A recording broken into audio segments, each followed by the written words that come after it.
Hey everybody, my name is Braeden Anderson. This is the week ending March 14th, and this is your weekly Securities Docket update. For our first story, we're talking about the SEC Ripple case. There's one issue that's still in debate that's holding things up a little bit. There was a ruling in August that imposed a $125 million fine and a permanent injunction on institutional sales of XRP.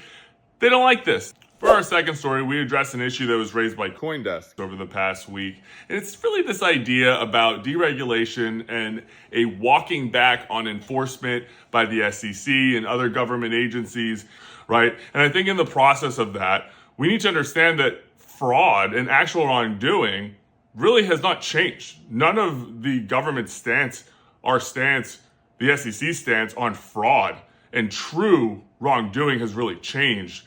And so I think what we're changing is the blanket assumption that all crypto transactions constitute securities offerings. And I think that this is more of a correction than a deregulatory movement by the SEC. For our third story, the SEC is investigating a cyber attack that led to $30 million in bond proceeds being stolen by hackers. Now the SEC is diving in. They're trying to figure out whether securities laws were violated in the process.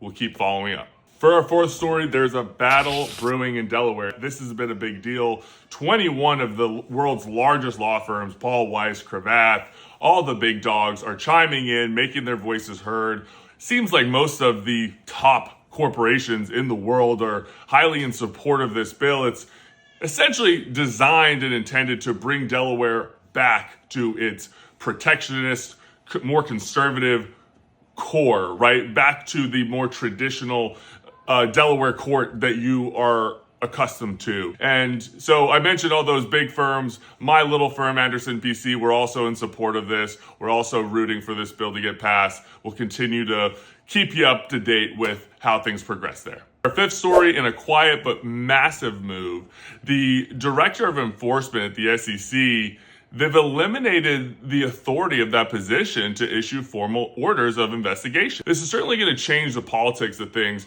A lot of people are saying the easy comment, delay, delay, delay. It's going to delay things, sure, but I think it's also going to change the strategy here. For our fun last thing that we're going to do, we're going to address the poll that Bruce did with the daily newsletter last week, and we have a tie.